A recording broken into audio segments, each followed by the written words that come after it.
अस्सलाम वालेकुम। Programme night addition में हम आपको खुशामदीद कहते हैं। नाज़रीन, पंजाब में तब्दीली की पहली लहर नज़र आई है। तहरीक इंसाफ ने 9 महीने के बाद पुराने इख्तियारात को निचली सतह तक तकसीम करने के लिए नए बल्दियाती निज़ाम की अब मंजूरी दे दी है। लेकिन ये निज़ाम कितना काबिल अमल है और क्या इस निज़ाम के ज़रिए पंजाब में वाकई कोई तब्दीली आने वाली है और नए पाकिस्तान का पहला रमज़ान कैसा होगा, ये हमारा प्रोग्राम का पहले हिस्से में इन 2 टॉपिक्स पे हम बात करने जा रहे हैं। और जो प्रोग्राम का दूसरा हिस्सा होगा इसमें हम बात करेंगे कि आखिर हमारे अरकान असम्बली जो हैं ये कम उम्री की शादी पर पाबंदी के ख़िलाफ़ क्यों हैं। अब तहरीक इंसाफ को आप देख लें, कौमी असम्बली में वही तकसीम नज़र आई, एक जो रुकन है उठकर कुछ कह रहा है और दूसरा रुकन कुछ कह रहा है। ये आखिर तज़ाद क्यों है, इस पर भी हम बात करेंगे। और जो प्रोग्राम का आखिरी हिस्सा होगा नाज़रीन, इसमें हम आपको ट्रैवल एजेंट्स के ज़रिए कैसे हज और उम्रे जैसे मुक़द्दस फरीज़े के नाम पर मनी लॉन्ड्रिंग की जाती रही, ये होशरुबा इंकशाफात भी आज हम आपके सामने प्रोग्राम में रखेंगे। लेकिन सबसे पहले बात होगी पंजाब में नए बल्दियाती निज़ाम की। नाज़रीन, इमरान खान शुरू से ये कहते नज़र आए हैं कि मुल्क तब तरक्की करेगा जब इख्तियारात को निचली सतह तक तकसीम किया जाएगा। अवामी मसाइल भी इसी तरीके से हल हो सकते हैं और यही एक जमहूरी तरीका है जिसके ज़रिए हुकूमत और अवाम में ज़ाहिर एक जो फासले होते हैं वो भी कम होते हैं और फिर जो अवाम का पैसा है वो अवाम ही पर लगता है।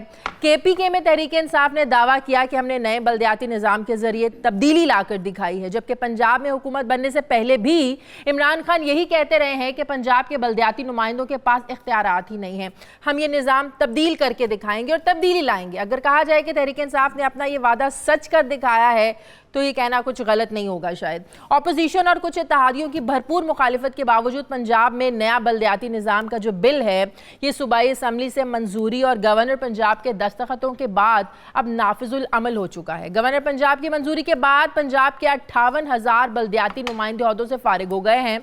नए बल्दियाती इंतखाबात जो हैं ये 1 साल के अरसे में हो जाएंगे और उस वक्त तक पंजाब के 9 अजला में डिप्टी कमिश्नर्स और 9 डिवीजन में कमिश्नर्स बतौर एडमिनिस्ट्रेटर्स तैनात किए जाएंगे। पंजाब हुकूमत का जो 33% बजट होगा ये बल्दियाती हुकूमत को जाएगा। नए बल्दियाती निज़ाम के तहत ज़िलाई काउंसिल्स को ख़त्म करके तहसील काउंसिल्स ये तश्कील दिया जा रहा है। ये सिस्टम बल्दियाती इदारों को 40 अरब रुपए तक का बजट भी दिया जाएगा।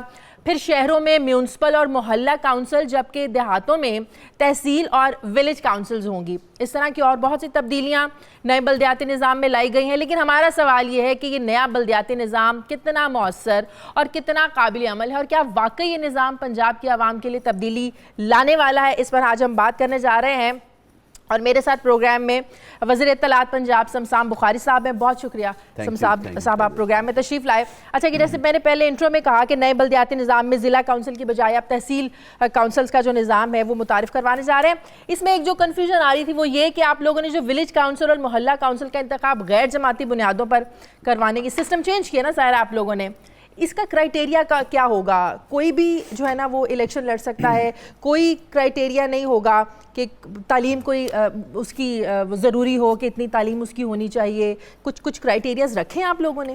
बिस्मिल्लाहिर्रहमानिर्रहीम। शादी, सबसे पहले तो मैं आपको अर्ज़ करूँ, आप ये कह रहे थे कि लोकल बॉडी, तो हमारा हमेशा जब जो भी लोकल बॉडीज़ की तरफ जाता है, देखिए मैं भी पहले सियासत करता रहा हूँ PTI में, तो अब आए तो लोकल लोग ये कहते थे कि हर बंदा ये कहता है कि ग्रास रूट तक डेमोक्रेसी जाए, बिल्कुल इसके सम्राट जो हैं वो बिल्कुल निचली सतह तक जाने चाहिए। बिल्कुल।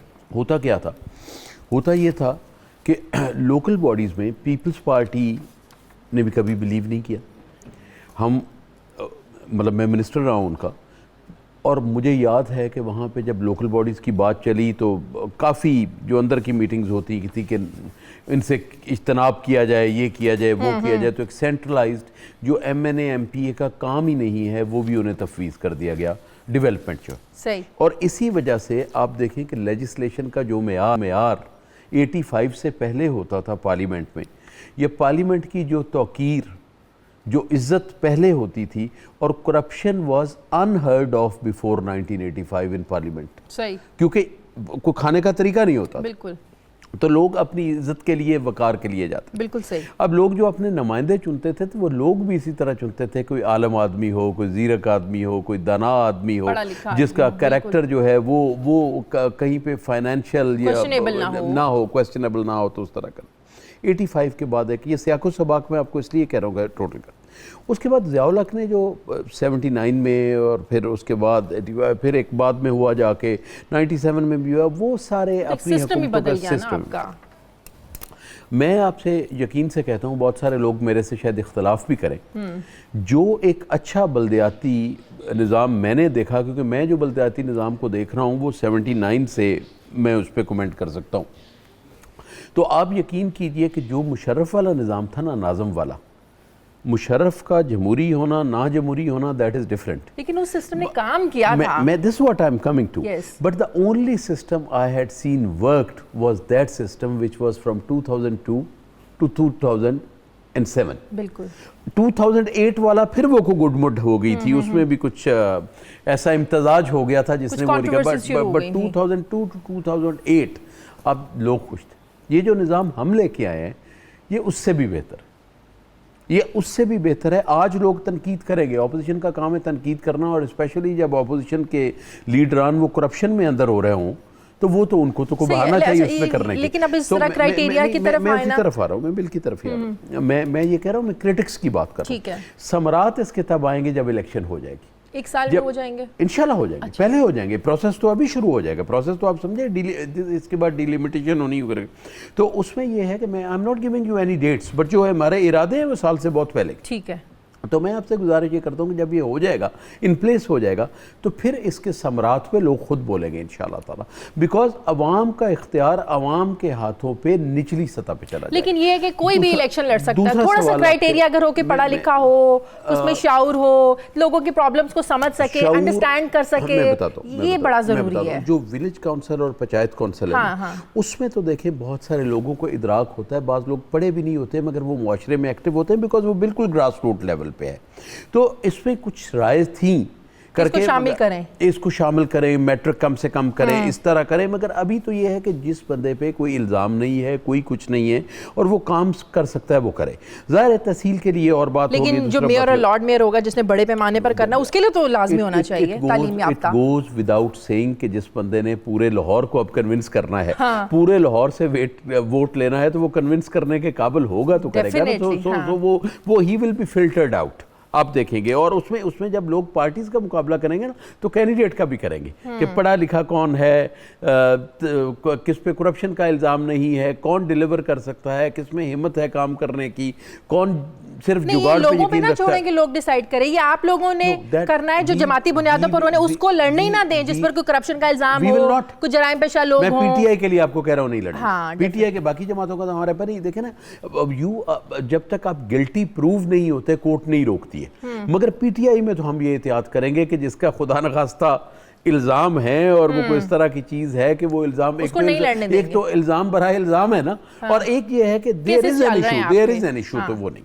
अच्छा। दूसरा मैं आपसे गुजारिश ये करूं कि ये जो पंचायत सिस्टम है और ये जो बिल्कुल विलेज काउंसिल है या नेबरहुड काउंसिल है, उसमें लोगों के इख्तियार इतने होंगे जो अभी सोच भी नहीं सकते। तो गली मोहल्ले के काम आसानी से हो सकेंगे, बहुत आसान। जो एमएनए एमपीएस आप यकीन कीजिए डेवलपमेंट पे यकीन रखते हैं ना, कुछ तो लेजिस्लेशन पे यकीन रखते हैं। कुछ ऐसे हैं दोस्त जो कहते हैं कि जी नहीं डेवलपमेंट भी हो, हर चीज़ अपने हाथ में हो। मुझे तो ये है कि वो ये ना कहें कि हम तहसील नाज़म के लिए चले जाए, बिकॉज पैसा जो वहाँ जाना है, इख्तियारात वहाँ हो। तो मुझे एक और बात बताएं ना, पैसा खर्च करना, देखें हमारा सिस्टम ऐसा है ना कि आज किसी को इख्तियार मिल गया, ओहदे मिल गए, उसको पैसा मिलना है, तो वहीं से हमारी करप्शन का सिस्टम जो है ना वो शुरू हो जाता है। तो जिन लोगों को आपने पैसा देना है, जिनके हाथों पर, वो चेक एंड बैलेंस कैसे रहेगा? कोई कमेटी बनेगी, वो कैसे मॉनिटर होगा सारा कुछ? फिल्टर्स होंगे। कैसे? मैं बताता हूँ। पहली बात तो ये कि मैंने पीटीआई का तो आपको ये बताया कि हम तो पहले मुतमिन होगा हमारा बोर्ड, जो भी टिकट बोर्ड जो है वो टिकट अलॉट करेगा, कि वो बोर्ड करेगा कि ये आदमी पे कोई इल्ज़ाम नहीं है, ये डिलीवर कर सकता है, इस पे खुदा न खास्ता कोई ऐसी चीज़ स्टिग्मा नहीं है जो लोग क्वेश्चन कर सके। हम तो ये करेंगे, बाकी जमातों का आप उनसे पूछें। सही है। लेकिन अब लोगों ने वोट देने, जहाँ से पीटीआई का बंदा इलेक्ट होता है, तो हम तो ये इंश्योर करेंगे, या कहीं और भी होता है। पहली बात तो ये है कि इसका ये ऑडिट से मुबर्रा नहीं है। सही। यहाँ पे जैसे एंटी करप्शन है, नैब है, डिस्ट्रिक्ट गवर्नमेंट है, ये सारी चीज़ें इनके ताबे तो नहीं है। ये देखेगी कि क्या कर रहा है। सपोज ये कब 50 रुपए का आता है, तो आपको और मुझे दोनों को पता है ये 50 रुपए का आता है। अगर सही। वो तहसील नाज़म या वो यूनियन नाज़म या वो यूनियन काउंसिल तो खैर ख़त्म होगी, वो विलेज का या पंचायत का इसको 60 रुपए में करता है, तो ये चीज़ अज़र में शम्स होगी कि ये 60 रुपए में क्यों है। जबकि और दूसरा मैं आपको एक और करूँ, सारे सियासतदान बेईमान नहीं होते, मैं सबको पाक भी नहीं करार देता। तो अच्छे से बुरे का मुआवजा 1 मिनट में हो जाएगा।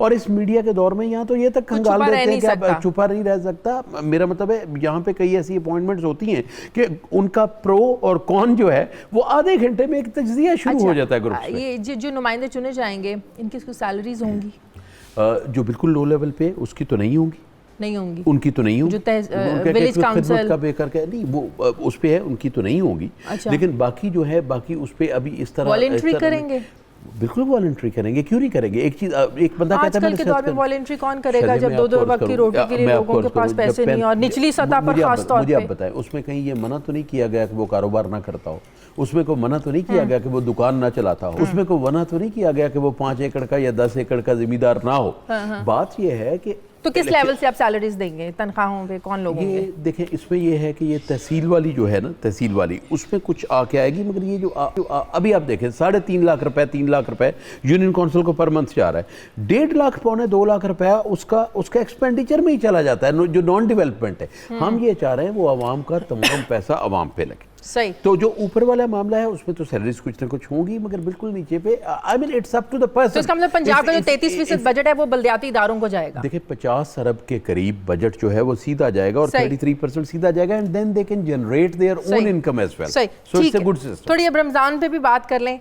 मुबारक महीना आने वाला है। नाज़रीन, नए पाकिस्तान पहला रमजान कैसा होगा? मौजूदा वक्त में हुकूमत के लिए सबसे बड़ा इम्तिहान जो है, जो हर साल होता है, जो भी हुकूमत होती है, रमज़ान में आवाम को रिलीफ फराम करना एक बड़ा चैलेंज होता है। हमारे ही प्रोग्राम में गवर्नर पंजाब चौधरी सरवर साहब इस बात का एतराफ़ कर चुके हैं कि उन्होंने हुकूमत के पॉलिसी साज जो हैं उन पर यह वाज़े कर दिया है कि रमज़ान में आवाम को हर सूरत में रिलीफ मिलना चाहिए, फिर चाहे वो रिलीफ लोड शेडिंग की सूरत में हो या महंगाई के तूफान से बचत की सूरत में हो। विफाकी हुकूमत कोशिश तो कर रही है कि आवाम को रिलीफ दिया जाए, लेकिन ये किस हद तक मुमकिन है? वो भी ऐसी सूरत में जब रमज़ान से पहले ही ECC के इजलास में हमने देखा पेट्रोलियम मसनूआत की कीमतों में 9 रुपए तक का इजाफा कर दिया गया। आवाम खूब गर्जे बरसे इस हुकूमत पर, कसूरवार करार दिया इस हुकूमत को, और उसके बाद हुकूमत ने अब 2 अरब का रमज़ान पैकेज देने का भी अब ऐलान किया, जबकि पंजाब में 309 रमज़ान बाजार और 2000 दस्तरखान भी लगाए जाएंगे। लेकिन हुकूमत के लिए सबसे बड़ा जो चैलेंज है वो ये है कि जो मुनाफाखोर हैं उनको रोकना है। रमज़ान में महंगाई पर काबू पाने के लिए हुकूमत के पास प्लान क्या मौजूद है, और जो खासतौर पर मसनूई किल्लत पैदा की जाती है, हुकूमत इसको कैसे रोकेगी?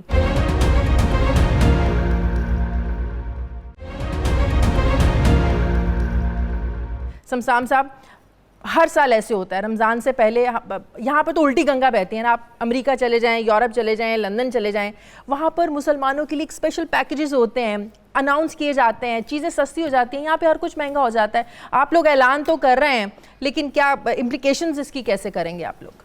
शायद बहुत खूबसूरत सवाल है आपका, क्योंकि ये सवाल एक तो बिल्कुल कल से नाफजुल अमल है, बल्कि ऑलरेडी हो गया। दूसरा, ये उन लोगों का सवाल है, रमज़ान बाज़ार में वही जाएगा जो अपनी बचत करना चाहता है, जो अपनी अशिया रोज़ की आराम से नहीं लेना। डेफिनेटली मेरी तबीयत से आप बखूबी वाकिफ़ है, मैं ज़रा वो बड़कों सड़कों पे यकीन नहीं रखता, मैं सच्चाई की। इट्स एन अपहिल टास्क, ये बड़ा टास्क है, ये इतना आसान नहीं है। बिल्कुल ऐसे, क्योंकि लोग, हमारी डिस्ट्रिक्ट एडमिनिस्ट्रेशन उसको समझ आनी चाहिए। इसके लिए हम क्या कर रहे हैं मैं आपको बताऊँ।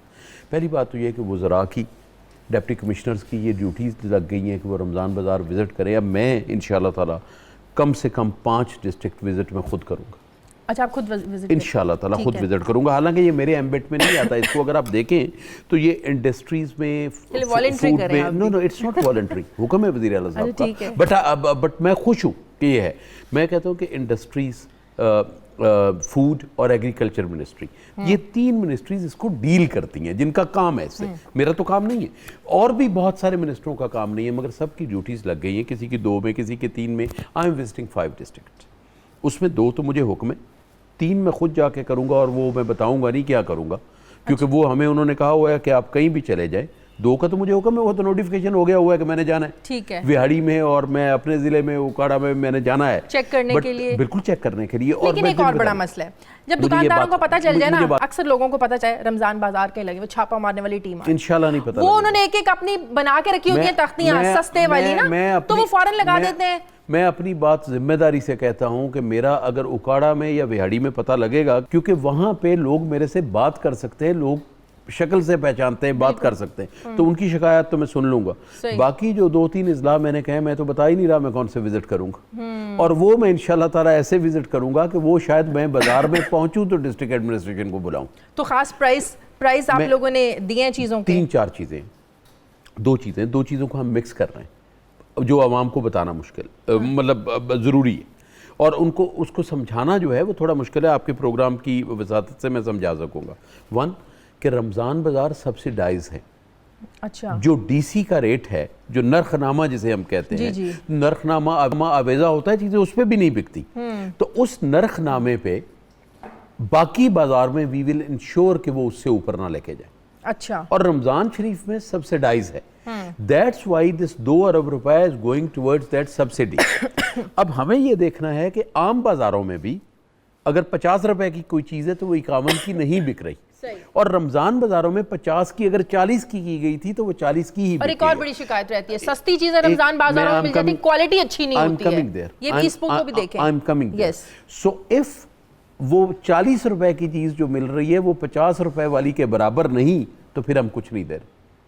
Quality item on A subsidised price का कोई फायदा नहीं, सस्ती चीज ले लें और क्वालिटी पे आप कॉम्प्रोमाइज कर जाएं। डिस्ट्रिक्ट एडमिनिस्ट्रेशन के ऊपर there will be a zero tolerance जी। ये नहीं कि वो कोई मैं कहूँगा कि फलाना पैसे खा रही है, वो ये डीसी की और एसपी की, डीपीओ की जिम्मेदारी है इंश्योर करे।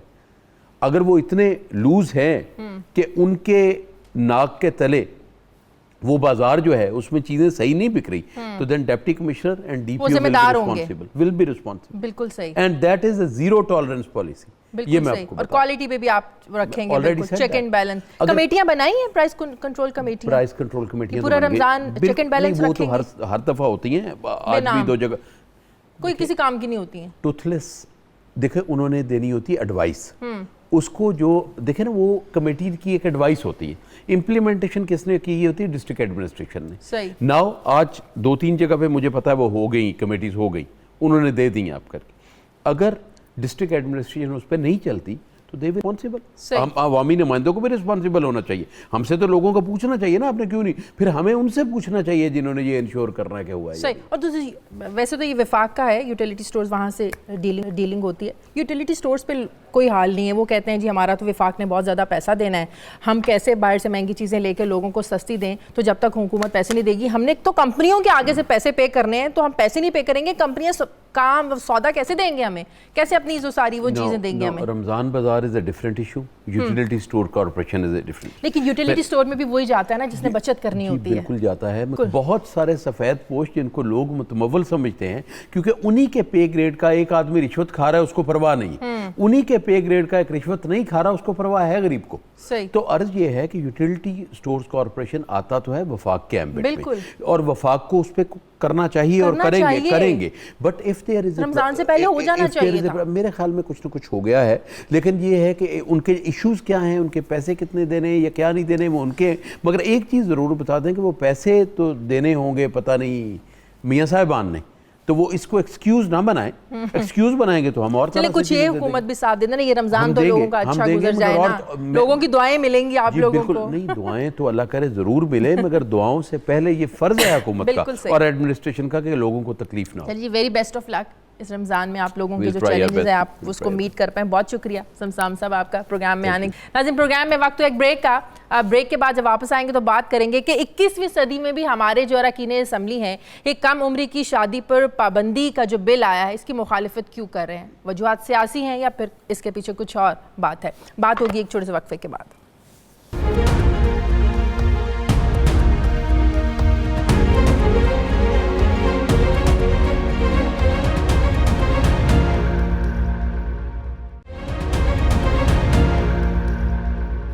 नाजरीन, सेनेट ने पीपल्स पार्टी की सेनेटर शहरी रहमान का पेश करदा कम उम्री की शादी पर पाबंदी का बिल पास तो कर लिया, लेकिन इस बिल पर होने वाली बहस ने अब कई सवालात को खड़ा कर दिया है। कई मजहबी और सियासी जमातों की मुखालिफत के बावजूद ये बिल जो है ये कसरत राय से सेनेट में मंजूर हो गया, लेकिन जब ये बिल तहरीक इंसाफ के अक़लियती रुकन रमेश कुमार की जानिब से कौमी असम्बली में पेश किया गया तो उनकी अपनी ही जमात के कुछ लोगों ने उनकी मुखालिफत की, जिनमें वफाकी वज़ीर दाखिला एजाज शाह, वज़ीर मजहबी अमूर नूरुल हक कादरी साहब और वज़ीर पार्लिमानी अमूर अली मोहम्मद ख़ान ने इस बिल की मुखालिफत की, जबकि वज़ीर इंसानी हुकूक शीरी मज़ारी ने बिल की हिमायत की। वज़ीर पार्लिमानी अमूर अली मोहम्मद ख़ान तहरीक इंसाफ के ही अक़लियती रुकन रमेश कुमार की जानिब से बिल पेश करने पर काफ़ी ज़्यादा बरम नज़र आए। उन्होंने कौमी असम्बली में तकरीर करते हुए कहा कि बिल इस्लाम से मुतालिक है, लेकिन बिल पेश करने वाले अक़लियती मेंबर हैं, हम इस्लाम के ख़िलाफ़ कोई कानून मंजूर नहीं होने देंगे। मैं बिल की मुखालिफत करता हूँ, चाहे वजारत से हाथ धोना पड़े। फिर डिप्टी स्पीकर ने तमाम कार्रवाई के बाद बिल कायमा कमेटी को तो भेज दिया है, लेकिन इस सूरत हाल ने मुल्क में एक नई बहस को छेड़ दिया है। जब ये कानून सिंध में मंजूर हो सकता है तो वफाकी सतह पर आखिर इसकी इतनी मुखालिफत क्यों की जा रही है? और फिर जब दीगर इस्लामी ममालिक जिनमें UAE है, तुर्की है, मिस्र है और बांग्लादेश शामिल हैं, अगर वहाँ पर कम उम्री में शादी पर पाबंदी का जो कानून मौजूद है तो पाकिस्तान में इस कानून की मंजूरी से फिर ये कैसे कहा जा सकता है इस्लामिक दार ख़तरे में आ गई हैं? इस पर हम प्रोग्राम में बात करेंगे। मेरे साथ अली मोहम्मद ख़ान साहब वफाकी वज़ीर बराए पार्लिमानी अमूर मौजूद हैं, उनसे बात करते हैं। बहुत शुक्रिया अली साहब आपका। अली साहब ये बताइएगा, बेशक इस्लाम इस बात की इजाज़त देता है कि जब बच्चे बालिग हो जाए तो तब उनकी शादी कर ली जाए, ज़ाहिर है इससे जो माशरती एक बेरारवी होती है वो भी कम होती है, लेकिन आप भी जानते हैं कि जैसे जैसे वक्त गुजरता गया, हालात बदलते गए तो माशरे में बहुत सारी पेचीदगियों ने भी जन्म लेना शुरू कर दिया। अब ज़ाहिर है अब आप देखते हैं ख़वातीन इतनी मजबूत नहीं है, छोटी उम्र में शादी हो जाए, बच्चे पैदा हो जाए, बड़ी ज़्यादा पेचीदगियाँ सामने आना शुरू हो जाती हैं। फिर हमारे जो एक पुरानी रिवायात रस्में चली आ रही हैं कि मजबूरन किसी छोटी बच्ची की शादी कर ले इंतकामी तौर पर, मतलब वट्टे सट्टे की शादी है, अगर किसी बाप ने किसी का कर्ज अदा करना है वो नहीं कर पा रहा तो अपनी छोटी सी बच्ची की शादी कर देता है। तो ये चीज़ें जब चलती आ रही हैं, छोटी बच्चियों पर तो ज़ाहिर है जुल्म है ना, ज़ाहिर है इस्लाम के खिलाफ कोई काम होना नहीं चाहिए, ना ही हो सकता है, ना ही करना चाहिए, लेकिन आप इतनी मुखालिफत इसकी क्यों कर रहे हैं? बिस्मिल्लाहिर्रहमानिर्रहीम, अल्लाहुम्मा सल्लि व सल्लिम व बारिक अला सय्यिदिना मुहम्मद रसूलुल्लाह सल्लल्लाहु अलैहि वसल्लम। हमारा आईन पाकिस्तान हमें इस बात पे पाबंद करता है कि इस मुल्क में इस्लाम के खिलाफ कोई कानून साजी नहीं होगी। नंबर 1, हमारा जो प्रीएम्बल है वो हमारे आईन का एक बहुत बुनियादी हिस्सा है। वहाँ ये बात बिल्कुल क्लियरली लिखी है कि कोई भी हुकूमत होगी वैसे हालात पैदा करेगी कि हमारे अवाम अपनी ज़िंदगी इस्लाम के मुताबिक गुजार सकें।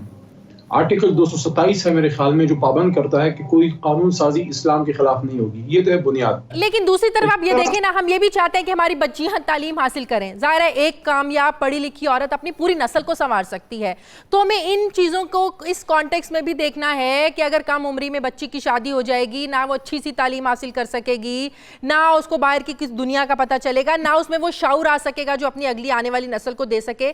तो इन चीज़ों को मद्देनजर रखते हुए क्या इन हालात में मौजूदा निज़ाम में ज़रूरी नहीं हो जाता? देखिए, अगर आप देखें नॉर्मली तो 18 तो नहीं, बल्कि हमारे अगर आप देखें नॉर्मली हमारी शादियां अक्सरियती जो मुस्लिम फैमिलीज हैं वो तो 20 साल से भी बाद में हो रही हैं। अक्सरियती में बात कर रहा हूं। आप गाँव और देहात साइड पर जाकर देखें, 13-13 साल की उम्र की बच्चियों की शादियां कर देते हैं। वहाँ पे अलबत्ता सूरत हाल डिफरेंट है। देखिए, कोई भी कम उम्र की शादी को कोई भी उसकी सपोर्ट नहीं कर रहा। बात जो है हमारे मजहबी इशूज की है और उसमें हमारी राय बिल्कुल क्लियर है कि जो इश्यूज उलमाए कराम के हल करने के हैं, बेहतर ये होता है कि पहले आप उनसे राय ले लें, उसके बाद आप उस पर कानून साजी करें। और वहां से राय आ चुकी है, पहले भी 2015 में आई थी और अब भी आई है कि आप उसको एज की हद मुकर्रर ना करें, बलूगत का उसमें हिस्सा है। एक और चीज इसमें दूसरी इंपॉर्टेंट ये भी है कि वो इश्यूज जो हमारे मजहब को टच करता है उसमें एहतियात की बहुत जरूरत है, क्योंकि बाज हल्के इसको फिर बड़ा उसको एक उठा देते हैं, मसला बना देते हैं। तो बेहतर होता है कि आप उलमाए कराम से एक राय लेके उस पर आगे चले तो बात मुसद्दिका हो। दूसरी उसमें चीज ये है कि बहैसियत मुसलमान मैं समझता हूँ, मैंने जो उसमें असेंबली में भी एक बात की थी, बहैसियत मुसलमान मैं समझता हूँ मुझे कोई हक नहीं है कि जो हमारे नॉन मुस्लिम पाकिस्तानी हैं, जो हमारी तरह इक्वल पाकिस्तानी हैं, लेकिन मुझे कोई हक नहीं है कि मैं किसी भी एक ऐसे मजहब वाले के मजहब के लिए लेजिस्लेशन करूं। फॉर एग्जांपल मुझे सिख बरादरी नहीं, देखिए मेरी बात सुने, यही सवाल मैं आपसे करने लगी थी। जो आपने ये बात की ना कि वो इससे अक़लियती बिरादरी ज़ाहिर दुखी भी है इससे कि आपने ये कहा कि ये माइनॉरिटीज़ में है, ये कैसे इस तरह का बिल पेश कर सकते हैं जब वो उस कौमी असम्बली का हिस्सा है, जब वो इस सिस्टम का हिस्सा है, जब वो इस मुल्क के शहरी हैं, तो फिर तो वो इस मुल्क के कानून में हिस्सा भी ले सकते हैं। उनको पूरी आज़ादी है अपनी राय को देने की, पूरी आज़ादी उनको देनी चाहिए। आप उससे इत्तेफाक करें ना करें, मेरी राय ये है कि जिस तरह मैं हिंदू बरादरी के लिए लेजिस्लेशन नहीं कर सकता उनके मजहबी मामलात में, वो उनको हक है, मसीही बरादरी को हक है कि वो अपनी लेजिस्लेशन करें। बेइज्जत मुसलमान, मेरा कोई काम नहीं है कि मसीही बरादरी के मजहबी इश्यूज को मैं टच करूं, क्योंकि बड़े हसास कौमी असम्बली का हिस्सा होते हुए जो भी मामला कौमी असम्बली में आएंगे वो अपनी राय का इजहार तो कर सकते हैं ना। अगर वोटिंग वो उसी कौमी असम्बली का हिस्सा है जहां उनको वोट करना है तो उनकी मर्जी है, वो जो जिस मर्जी उसमें वोट करें। नहीं, ऐसा नहीं है। कुछ इश्यूज ऐसे हैं जो बड़ी हसास नौइयत के हैं, उसमें बड़ी एहतियात करनी चाहिए। हमें अपनी मसीही बरादरियों के, जो हमारी अक़लियती बरादरी है, जो हिंदू बरादरी है, उनकी जो मजहबी मामलात हैं, मैं समझता हूँ बैसत मुसलमान हमें उसमें अमल दखल नहीं करना चाहिए। इसी तरह मुसलमानों के जो मजहबी मामलात हैं उसमें किसी और मजहब के लोगों को भी अमल दखल नहीं करना चाहिए। बहुत शुक्रिया अली मोहम्मद खान साहब आपका। मुझे प्रोग्राम में एक ब्रेक लेनी है नाज़रीन। ब्रेक के बाद जब वापस आएंगे तो आपको हम बताएंगे कि ट्रैवल एजेंट्स के ज़रिए कैसे मनी लॉन्ड्रिंग हो रही है। ये होशरुबा इंकशाफात जो हैं इनके बारे में डिटेल्स आपके साथ शेयर करेंगे एक छोटे से वक्फे के बाद।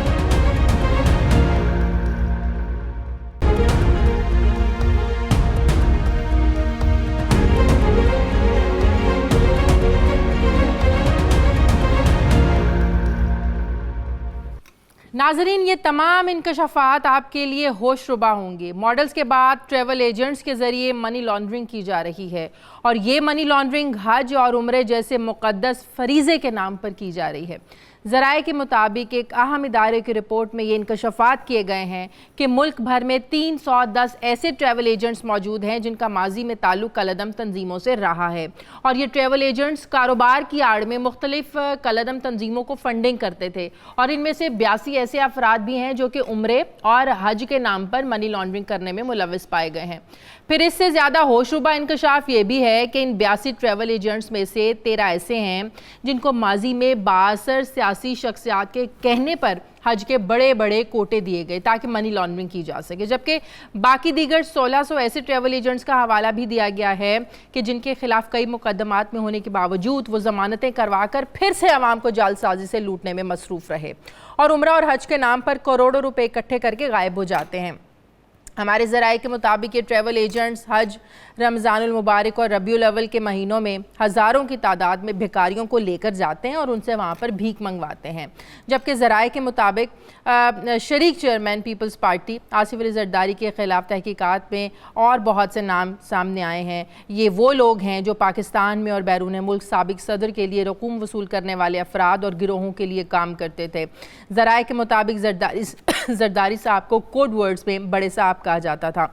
ओमनी ग्रुप से रकम निकलवाने वालों को कैश बॉय का नाम दिया जाता था। जबकि ज़राए का ये भी कहना है कि ज़रदारी साहब के बैरून मुल्क मैरी, जॉर्ज, एजी मजीद और जुल्फ़िकार, जबकि पाकिस्तान में वसीम और यासिर रकम वसूल करते थे। ये सारा मामला क्या है? क्या पीपल्स पार्टी के शरीक चेयरमैन का अब ये कहा जाए कि बच निकलना अब मुश्किल ही नहीं नामुमकिन हो गया है? पीपल्स पार्टी अभी भी इसको क्या सियासी इंतकाम ही समझती है? इस पर आज हम बात करने जा रहे हैं। प्रोग्राम में मेरे साथ राना अजीब हैं, सीनियर सहाफ़ी, और पीपल्स पार्टी के रहनुमा चौधरी मंजूर साहब भी हैं। बहुत शुक्रिया। राना अजीब, मैं आपसे सबसे पहले शुरू करूँगी। अब मनी लॉन्ड्रिंग ने हज और उमरा जैसा जो मुकद्दस फरीज़ा है इसको भी नहीं छोड़ा। ज़रा मुझे इसकी डिटेल बताइए, सारा नेटवर्क चलता कैसे है, कैसे चलता रहा और मनी लॉन्ड्रिंग कैसे होती रही? देखिए, इसमें बड़ा सिंपल सा है कि कुछ लोग हैं, कुछ नहीं बल्कि बहुत ज़्यादा लोग ऐसे हैं जिनके वाले से जब इन्वेस्टिगेशन की गई उनमें गिरफ्तारियां कुछ अमल में आई तो पता चला कि इन लोगों के कालादम तंजीमों से तल्लुकात थे। अच्छा। ये हज और उम्रे के नाम पर पैसे इकट्ठे करते थे। अब ये एक ऐसा काम था जिस पे पैसे इकट्ठे होना, टिकट को महंगा बेचना, महंगा आपको दे देना कि नाम होटल बड़ा महंगा है, फलां बड़ा महंगा, पैकेज दे देना, उसमें पैसे आ जाने। वो पैसे आगे गया है पैकेज या नहीं गया, मगर आपने अपने खाते में मोहम्मद बूटे का नाम लिख दिया, टिकट नहीं भी हुई किसी के ले लिया, उसका लिख के रख लिया, बड़ा सेव करने का जरिया था। वो पैसे जब इकट्ठे हो जाते थे वो मुख्तलिफ कालाधन तंजीमों में जाते थे। ऐसे लोग गिरफ्तार हुए, जब गिरफ्तार हुए तो उसके बाद इंकशाफात हुए, तो उस पर जब पूरी चेन चली तो पता चला कि ये सिर्फ कालाधन तंजीमों को जाने वाले पैसे नहीं थे, बल्कि इसमें से 82 वो लोग थे जो मनी लॉन्ड्रिंग में जाते थे, करते थे। वो पूछा, पता लगा किस तरह करते हैं, उन्होंने कहा जी बड़ा सिंपल सा है कि आपने 100 बंदा, इन्होंने एक कोटा बनाया हुआ हज का, इन्होंने कहा जी हम जा रहे हैं, हमने पैसा ट्रांसफ़र किया है फलां कंपनी को कि हमने जाके 100 लोगों के लिए वहाँ पे रहश का बंदोबस्त करना है 5 स्टार होटल में, फलां का बंदोबस्त करना है इस जगह पे। अब वो पैसा यहाँ से चला गया या जो भी इनका रेगुलर अच्छे तरीके बेहतरीन तरीके से चला गया, वहाँ वो होटलों का बंदोबस्त नहीं करना, वो सारा कुछ एक फ्रॉड हो रहा है। तो लोगों के साथ फ्रॉड होता था? लोगों के साथ नहीं, वो एक मनी लॉन्ड्रिंग का जरिया होता था, लोगों के साथ फ्रॉड, जरिया किसी और जरिए का नाम इस्तेमाल किया जाता था। फिर होता क्या था, फिर यहाँ से जो लोग जाते थे उनकी, इनकी ट्रैवल एजेंट्स की, इस माफिया की, मुतलका एयरपोर्ट पर जो हुकाम होते थे उनकी, इसका मतलब कस्टम हुकाम के मिले जाने के 100%, 110% है जी। ये एक लॉबी आपस में मिले होते थे। इसमें मैं ये नहीं कहता हुकूमतों का हाथ होगा, मगर सरकारी अमले का हाथ होता था। अब एक शख्स जा रहा है, उसकी पॉकेट में $50,000 हैं, तो उसको चेक नहीं किया जा रहा, उसको प्रोटोकॉल से लेकर जाते थे। वो एयरपोर्ट पे गया, आगे चला गया, वो पैसे जब वो दूसरे मुल्क में, सऊदी अरब में, जिस मुल्क में, जिस एयरपोर्ट पे उतरा, अब इनका क्या होता था, ये ज़्यादा वाया जाते थे, मसलन क्या अबू धाबी, कतर, दोहा, ये दुबई। अब आगे इनके लोग मौजूद हैं, इन्हें पता है कि किसी और मुल्क में शायद हमारी दाल ना गले, वो एयरपोर्ट पे उतरा है, आगे एयरपोर्ट के अंदर शॉप्स बनी होती हैं, इन लोगों ने बाकायदा शॉप्स रेंट पे ली हुई हैं। वहां पर जब उतरते हैं इमिग्रेशन से पहले, आप वहां पे आपको चीज लेने के बहाने खड़े होते हैं, तो आपने एक बैग दिया, दूसरा बैग आपने ले लिया। अब वो जो बैग एयरपोर्ट, आप लाहौर एयरपोर्ट से निकल के कराची इस्लामाबाद एयरपोर्ट से निकल के शॉपकीपर के पास जाके वो तो आसानी से ले ही जाएगा। वो तो शॉप में काम करता है ना, वो उसकी वो शॉप है, उसने किस जरिए से लेकर वहां से निकलना है। वहां पे अंदर मनी एक्सचेंजर भी है, वो सारा कुछ है, कुछ भी आप कह के किसी तरीके से वहां से लेकर जा सकते हैं। ये कितना मुनज़्ज़म काम अभी भी हो रहा है, आज के दिन तक भी स्टिल हो रहा है। अच्छा हो रहा है, इसमें ये हुआ है कमी हो गई, FIA कर रही है, लेकिन ये इतना बड़ा माफिया है। आप जरा कुछ अर्सा पीछे चले जाएं तो लाहौर एयरपोर्ट पर एक शख्स पकड़ा गया था जिससे सोना और पैसे निकले थे। जब उसकी तस्वीर चली तो पता चला जी ये भट्ट साहब जो हैं ये मियां नवाज शरीफ के पर्सनल और स्टाफ में मौजूद होते थे। बड़ा शोर मचा, तमाम टीवी चैनल्स पे उसका एक शोर था। तो जब उससे इन्वेस्टिगेशन की गई तो यही चीज़ बाहर निकली कि उनकी तो एक शॉप दुबई में थी, एयरपोर्ट पे रेंट पे ली हुई थी, किसी और के नाम से, और एक जो है वो जो आपकी जरदारी साहब के हवाले से भी आपने आपकी अखबार में स्टोरी लगी 92 रोजनामा में, ये इनकी तहकीकात में क्या चीज़ें सामने आई हैं? ये मैंने जो स्टोरी दी है ये टोटल वो है जो इन्वेस्टिगेशन हुई है। ये मेरे पास वो चार्ट मौजूद है इन्वेस्टिगेशन का, अगर हम चला है उस पर वो इन्वेस्टिगेशन में वो ये कहते हैं कि आसफ अली जरदारी साहब के लिए 4 लोग ऐसे थे जो इंटरनेशनल सतह पे काम करते थे। आसफ अली जरदारी साहब को डायरेक्ट कोई शख्स पैसे नहीं देता था। अच्छा, वो 4 जो लोग थे उसमें मैरी था, जारिक था, AG गिल था और जुल्फकार था। ये वो थे जो इंटरनेशनल प्रॉपर्टीज खरीदते थे। अच्छा, वहां पे काम अपने नाम पे कर रखते थे? नहीं, नाम इनके भी रखते थे अपने, लेकिन ये जो पाकिस्तान के अंदर से बाकायदा जहां जहां से पैसे आते थे, जो इंटरनेशनल पैसे जाने होते थे, वो इनके जरिए जाते थे। इसी तरह पाकिस्तान के अंदर जो थे वो 2 लोग थे। में क्या कहा जाता था जरदारी साहब को? बड़े साहब। ये वो चीजें हैं जो अगर हम चाहें तो अभी स्क्रीन पे भी दिखा सकते हैं। और जो रकम निकलवाते थे उनको क्या कहते थे? Cash boy. अच्छा, एक सवाल यहाँ पे आया था इन्वेस्टिगेशन में, इसमें बड़ा मजेदार चीज है कि इन्वेस्टिगेशन में यह आया कि आखिरकार ओमनी ग्रुप से जो पैसे निकलवाते थे लोग, वो कौन थे? क्या वो बड़े पीपल्स पार्टी के कारकुन थे? क्या वो तहरीक इंसाफ के कारकुन थे या किस सियासी जमात के कारकुन थे? तो पता चला वो आम से एक मामूली से कारकुन थे। ये इन्वेस्टिगेशन रिपोर्ट लिखती है, ये मैं आप नहीं कह रही, ये इन्वेस्टिगेशन रिपोर्ट कह रही है। तो वो कहते हैं जी ये वो लोग थे जिनको कहा जाता था कि आपने जाना जाके इतने पैसे ओमनी ग्रुप से निकालने हैं, उसके भी किसी को 10,000 किसी को 20,000 मिलता था। उनमें से ये 26 लोग जो हैं जिनके नाम मैंने अपनी खबर में भी दिए हैं, उन 26 के 26 लोगों ने बाकायदा वहां पर जाकर अपने बयान दिए। उनका बयान हल्फी लगा और उन्होंने कहा कि हमें 10 से 20,000 रुपया मिलता था। यहाँ से ये सारी वो इन्फॉर्मेशन है जो इन्वेस्टिगेशन के दौरान जिन लोगों को पकड़ा है उनके जरिए सामने आई है। उसके बाद उन्होंने लिखा कि जॉर्ज करियान, ये आसफ अली जरदारी साहब के अकाउंटेंट है दुबई में। उसमें उन्होंने लिखा कि अजय मेहता, ये एक इंडियन है, ये लीगल एडवाइजर है। उसमें उन्होंने लिखा कि एक इन्होंने वहां पे पेंट हाउस खरीदा जिसको आरफ अल-ज़रूनी ने। मैं जरा चौधरी मंजूर साहब भी हैं, उन्होंने आपकी बातें सुनी। चौधरी मंजूर साहब, कोई राना अजीम साहब की खुद की बनाई हुई स्टोरी नहीं है, ये स्टोरी बेस करती है जो इन्वेस्टिगेशन जिन्होंने की, जिन इदारों ने की और जो चीज़ें निकल कर सामने आई है उस बेस पर राना अजीम साहब की स्टोरी है।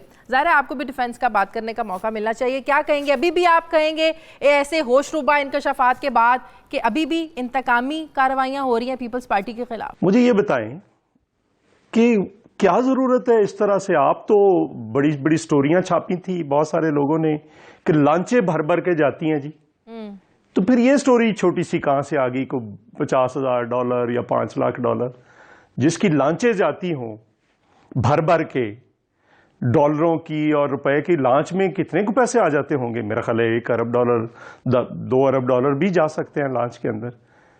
अगर लांचे गई हैं और आपको पता है कि लांचों के जरिए पैसे गए हैं, तो मुझे ये बताएं वो $5 अरब जो शर्जील मेमन के घर से बरामद हुआ था वो किधर है?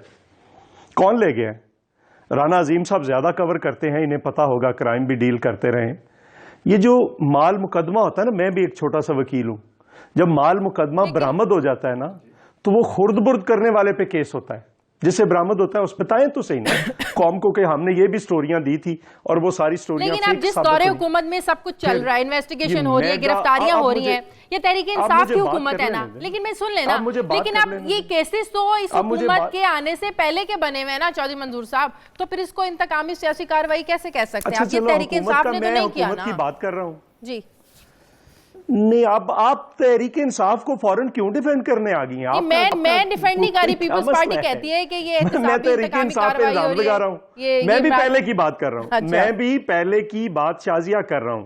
अब देखिए ना, बात आप करते हैं तो फिर सुना भी करें या करा ना करें। अगर आप में हिम्मत नहीं सुनने की तो किया ना करें फिर। नहीं फिर आप तहरीक इंसाफ के पे मैंने बात ही नहीं की। सही। सो अब उसके बाद अगर देखें तो भुट्टो साहब पे एक मसूद महमूद का, भुट्टो साहब पे कत्ल साबित नहीं हो रहा था तो एक मसूद महमूद का वादा माफ गवाह बनाया था। अब कितने वादा माफ गवाह बनाकर ले कर आ रहे हैं? सवाल ये है कि आपके पास कोई ठोस सबूत मौजूद है? नहीं है। अब नहीं, मुझे ये तो बताएं इतने जाली अकाउंट्स निकले, कोई फालूदे वाले का, किसी रेडी वाले का, फिर ये क्या कहानियां थी? मैं उस पे आ रहा हूं ना वापस। जी जी, मैं वापस आ रहा हूं जी जी, आप पे आ रहा हूं। जी जी। तो मुझे ये बताएं कि आपने साबित क्या किया है? पहले ये बात है कि ये जेआईटी ने कितना बड़ा जुल्म किया है या कितना गलत किया है, राना साहब को भी पता है। मैं मुल्जम हूं ना, मेरा हक है कि मैं अपनी सफाई में बयान दूं उसके सामने, तफ्तीशी एजेंसी के सामने। ये कितनी बड़ी बददयानती है कि आप वो जो कुछ भी जरदारी साहब ने कहा, वो गलत कहा या सही कहा, उसको सफाई मिसल पे लाएं और कहें कि हमें से इत्तेफाक नहीं करते। आप अगर सफाई मिसल पे ही नहीं लाते तो इससे बड़ी और क्या बददयानती हो सकती है? और कल को अगर वो चीजें वो अदालत में पेश करेंगे, अदालत उन सबूतों पे फैसला करेगी, फिर आप कहेंगे कि ये बड़ा गलत हो गया, ये जुल्म हो गया। ऐसे ही पहले केस, वो आपको याद होगा, राना साहब एक जरदारी साहब पे बनाया गया था केस, एक बंदे को बम बांध कर वो ले गए थे बैंक के अंदर, वहां से पैसे निकलवाए थे, याद है ना राना साहब? मुझे याद है। फिर क्या बना था उस केस का? ये ऐसे ही फिर बंदों की टांगों पे बम बांधे जा रहे हैं। अब ये ना करें। अगर किसी के पास कोई सबूत है तो ले आए। बड़े साहब कहा जाता है, आप कल को कहेंगे कि डॉन कहा जाता था। बिल्कुल केस चल रहे हैं, दूध का दूध पानी का पानी। यही हम कहते हैं कि कोई चीज है तो लेकर आए, ऐसे इल्जामात की स्टोरियां ना छापें, मेहरबानी करें। इससे जो परसेप्शन बनता है ना, वो इन्वेस्टिगेशन हुई है, इसमें इदारों ने की है, ना शाजिया ने की है, कुछ लेके आई हूं, ना अमन की है, ना ये जॉर्ज और ये जो लोग हैं ना, ये मैंने क्रिएट किए ना। नहीं सर, इदारे लगे हुए ना। मुझे ये बताएं, ये इदारे केपीके में सोए हुए हैं? केपीके में सोए हुए हैं इदारे जो फेक, ये बच्चों का आया 21,000 बच्चों का, क्या कार्रवाई हुई है? बीआरटी पे क्या कार्रवाई हुई है? हमें नहीं समझ आती कि एक बंदे को घेरा डाल रहे हैं, हमें नहीं पता क्यों घेरा डाला जा रहा है, हमें नहीं पता एकदम से पंजाब में भी तो हो रहा है, हमें नहीं समझ आती क्या हो रहा होता है। लेकिन आप देखिए पंजाब में हो रहा है, नून लीग के साथ हो रहा है, अलीम खान को पकड़ा है, इसी की खाक छानी। ये नहीं आप कह सकते कि सिर्फ एक पार्टी के साथ हो रहा है। अगले चंद दिन में 16-15 जी क्यों नहीं कह सकता जी? अलीम खान पे क्या, अलीम खान को तो क्लीन चिट देने के लिए पकड़ा है। चलिए तो अब आपका मौक़िफ़ है ना, आप किसी को पकड़ ले तो घर पे रेड हुआ है, ये तो उसके घर पे रेड हुआ है। नहीं शाजिया, उसके घर पे रेड हुआ है। अगर आगा सिराज दुरानी के घर पे रेड हो सकता है, उसके घर पे क्यों नहीं रेड हो सकता? उसके ऑफिस पे हुआ है। कौन सा रेड हुआ है? बस हम भी देख रहे हैं तमाशा जो हो रहा है। सही, ठीक है, बहुत शुक्रिया चौधरी मंजूर अहमद साहब हमारे साथ थे। बहुत शुक्रिया राना अजीम साहब आपका। नाज़रीन, प्रोग्राम का वक्त खत्म हो गया। फीडबैक ज़रूर दीजिएगा, अपना ख्याल रखिएगा। मुझे इजाज़त दीजिए, अल्लाह हाफिज़।